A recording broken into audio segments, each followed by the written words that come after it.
қашықтан білім беру ол бірнеше талаптарға сай болу керек. Біріншіден, қандай дайындық жүргізу? Ол оқытушыларды дайындау. Сондықтан биыл біз оқытушыларымызды бұрынырақ еңбек демалысына шығарып, тамыздың 10-ына жұмысқа шығардық және оларды оқытудан бастадық. Екінші жағынан, мынау қашықтан оқыту технологиясы нені талап етеді? Бүкіл жүйені цифрландыруды талап етеді. Сондықтан біз биыл 2 бөлім аштық цифрландыру бойынша. Ол бөлімдер мынау оқытушыларды үйретеді.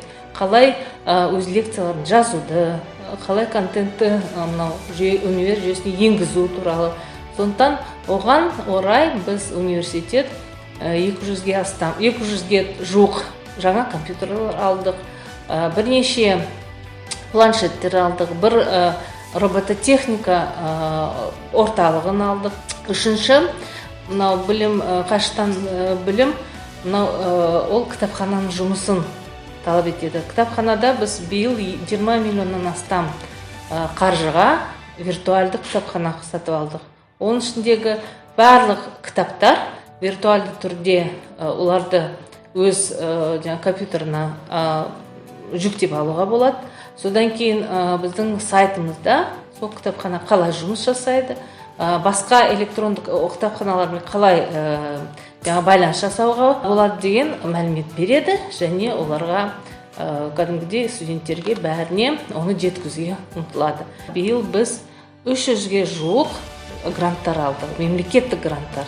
Мынау өкінішке орай биыл әлеуметтік гранттар бөлінген жоқ. Шымкент қаласы, Түркістан облысы жылда біз оларды да гранттар алатынбыз. Бірақ биыл мынау нақты қазіргі таңда 286 грант алдық. Ол барлық мамандықтар бойынша. Әсіресе біздің оңтүстікте қажетті мамандықтар, мысалы қазақ тілі әдебиеті, орыс тілі әдебиеті, әсіресе орыс тіліндегі барлық мамандықтарға енді мынау 5-10 грант бөлінді. Ал мысалы тарих, дінтану мамандықтарына да, содан кейін мынау педагогикалық мамандықтарға бәріне гранттар бөлінді, біз оларды игердік.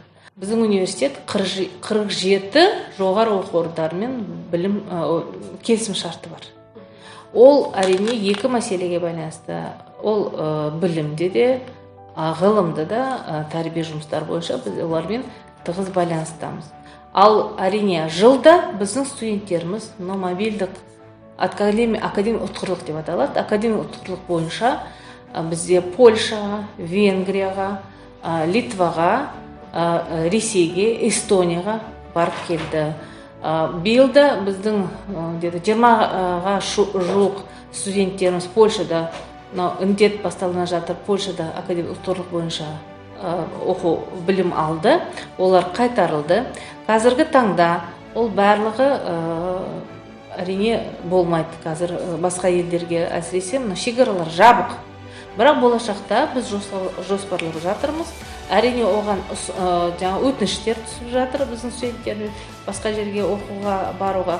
Оның бір шарты ағылшын тілінде оқу, ағылшын тілін жатық меңгеру.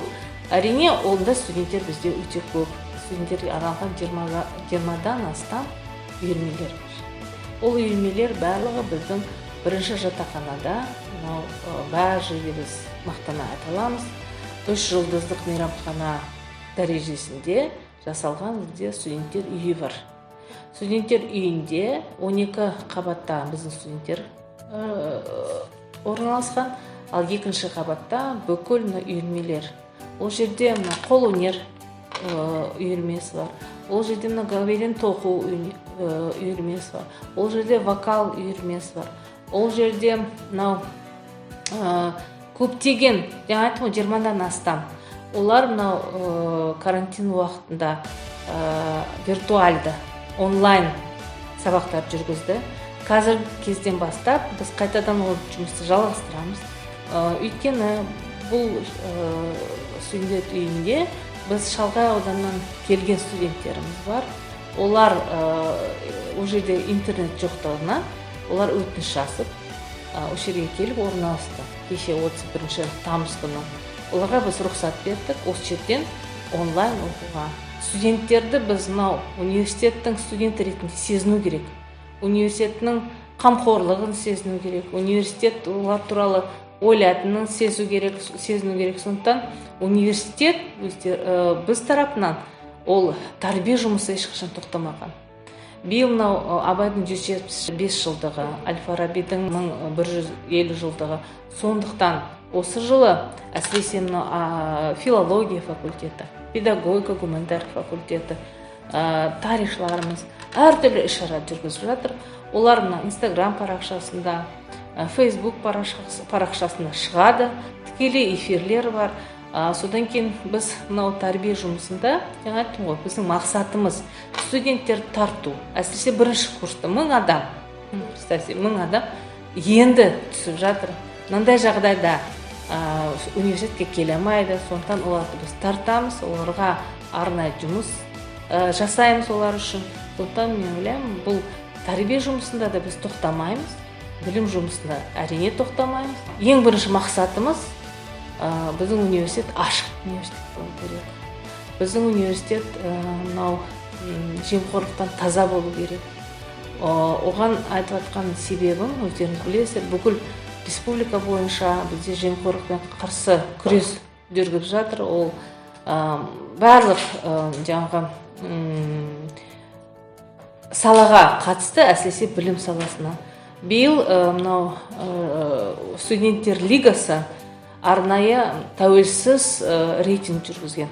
Сол рейтингте біздің оқу ордамыз 92% бізде студенттеріміз жемқорлық жоқ деп көрсеткен. Ол бізді өте қуантады.